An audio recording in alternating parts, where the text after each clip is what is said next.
ప్రభునందు ప్రియమైన శ్రోతలకు వందనములు. ఈ పోడ్కాస్ట్ కార్యక్రమంనకు స్వాగతం. మీ అందరి కొరకు ఈ కార్యక్రమమును ప్రసారం చేయుచున్నాం. విని దైవాశీస్సులు పొందుకోగలరు. ప్రభునందు నా ప్రియమైన దేవుని బిడ్డలారా, మీకందరికీ ప్రభు పేరిట ప్రేమతో వందనములు. దేవుడు తన బిడ్డలమైనటువంటి మన కోరిక అది ఆయన చిత్తానుసారమైందైతే తప్పకుండా దాన్ని నెరవేరుస్తాడు.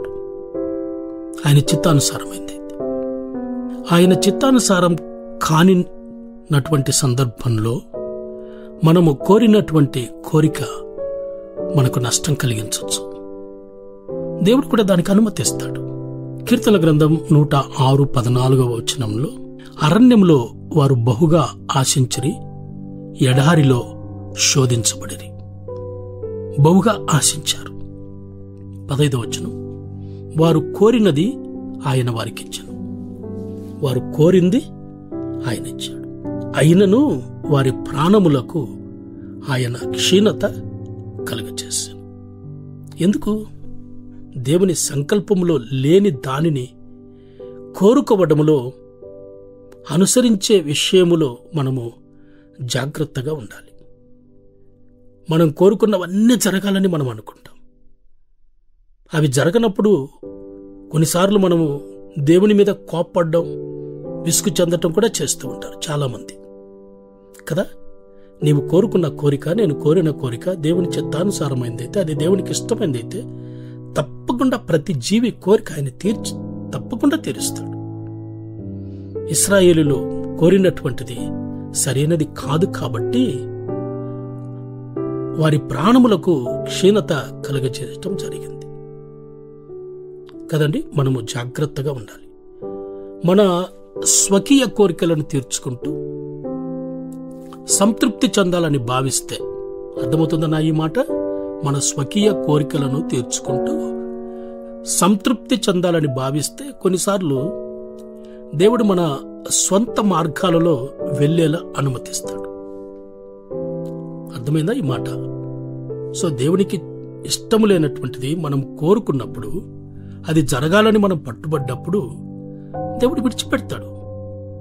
నీ ఇష్టం, నువ్వు ఎలాగన్నా వెళ్ళు, నీ కోరిక తీర్చబడేదానికి నువ్వేమన్నా చేసుకో, దేవుడు అనుమతి ఇచ్చేస్తాడు కదా. అయితే దాని వలన మనలో ఆధ్యాత్మిక క్షీణత కదా, అలా వెళ్ళటం వలన ఆధ్యాత్మిక క్షీణత, శారీరక ఆపదలు కలుగుతాయి. కారణం అది దేవుని చిత్తం కాదు కాబట్టి. నీ కోరిక దేవుడికి ఇష్టం లేదు, నచ్చటం లేదు కాబట్టి. దేవుని ఉద్దేశానికి వ్యతిరేకమైన వాటిని, అంటే వృత్తిపరంగా అవినీతి, పవిత్రమైన ప్రేమ వ్యవహారాలు, ఈ లోక భోగాలు, మనవి కాని వాటిని ఆశించటం, లేక అవిశ్వాసులతో సహవాసం చేయటాన్ని దేవుడు అనుమతించకపోవచ్చు కదా. అయితే చివరికి వాటి వలన ఫలితం నష్టం, నాశనమే. నా ప్రియమైన దేవుని బిడ్డ, చాలాసార్లు మనలో చాలామంది కోరుకున్నది జరగాలని, కోరుకున్నది జరిగేంత వరకు పట్టువదలక ప్రయాసపడుతూ ఉండు. అలా నీవు అనుకున్నది అది దేవుని చిత్తమా కాదా, ఇది దేవునికి ఇష్టకరమైందా కాదా అని తెలుసుకొనకుండా నీవు నీ ఇష్టానుసారంగా, నీ శరీరం చెప్పినట్టు, లోకం చెప్పినట్టు నీ కోరిక తృప్తి కొరకు నీవు జీవిస్తే దానివలన నష్టం జరిగే అవకాశం ఎక్కువగా ఉంది. ఒక ఉదాహరణ, ఆదికాండం 11:11 కాబట్టి లోతు తనకు యోర్దాను ప్రాంతమంతటిని ఏర్పరచుకొని తూర్పుగా ప్రయాణం చేసెను. అట్లు వారు ఒకరినొకరు వేరైపోయారు కదా. ఇది దేవునికి వ్యతిరేకమైనటువంటిది. లోతు ఏర్పరచుకున్నాడు యోర్దాను ప్రాంతమంతటిని, ఆ తోట వలె కనపడింది. సో అక్కడికి వెళ్ళాడు. 13 సొదొమ మనుషులు దుష్టులను, యెహోవా దృష్టికి పాపులయ్యుండిరి, దేవుడికి బాగా తెలుసు. కానీ లోతు కోరుకున్నాడు, లోతు సెలెక్ట్ చేసుకున్నాడు. సో వెళ్తానంటే వెళ్ళమన్నాడు.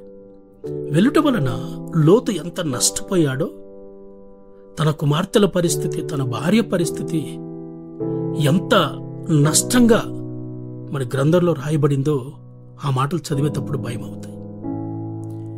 లోతు కుమార్తెలను పెండ్లాడనయున్నటువంటి వారి దృష్టిలో లోతు హేళన చేయబడతాడు, అవమానం చేయబడతాడు. దేవుడు అసహ్యించుకునేటటువంటి పని కుమార్తెలు చేశారు. ప్రియా దేవుని బిడ్డ, దేవుని కోరిక మేరకు జీవించే ప్రయత్నం చేద్దాం. నీవు కోరుకున్న కోరిక సరైనదేనా? నీవేం కోరుతున్నావు? ఒకసారి ఆలోచించి, ప్రభువా నాకు ఈ కోరిక ఉంది, కానీ నా చిత్తం కాదు, నీ కోరిక ప్రకారం జరిగించు. కాబట్టి దేవుని కోరిక ప్రకారం నేను ముందుకు సాగుదాం. దేవునికి వ్యతిరేకమైనటువంటి కోరికలు కోరుకొని నష్టపోకూడదు. అలా వెళ్ళి లోతు ఎంత నష్టపోయాడు. అలా వెళ్లకుండా ఉండి దేవుని దీవెనలు పొందుకొని ఆయన కోరిక మేరకు జీవించి దేవుణ్ణి మహింపరచాలని ప్రభు పెరటి మాటలు తెలియజేస్తూ ఉన్నాను. ప్రభు కృప మీకు తోడయుండునుగాక. ఆమేన్. ఈ కార్యక్రమమును గూర్చి మీ సలహాలు మరియు మీ ప్రార్థనా అవసరతల కొరకు మమ్మను సంప్రదించవలసిన మా ఫోన్ నంబర్ 9485508503 మరియు ఈమెయిల్ ఐడి info@fibaonline.org. మా ఫోన్ నంబర్ మరొకసారి 9480585039. Email ID info@fibaonline.org.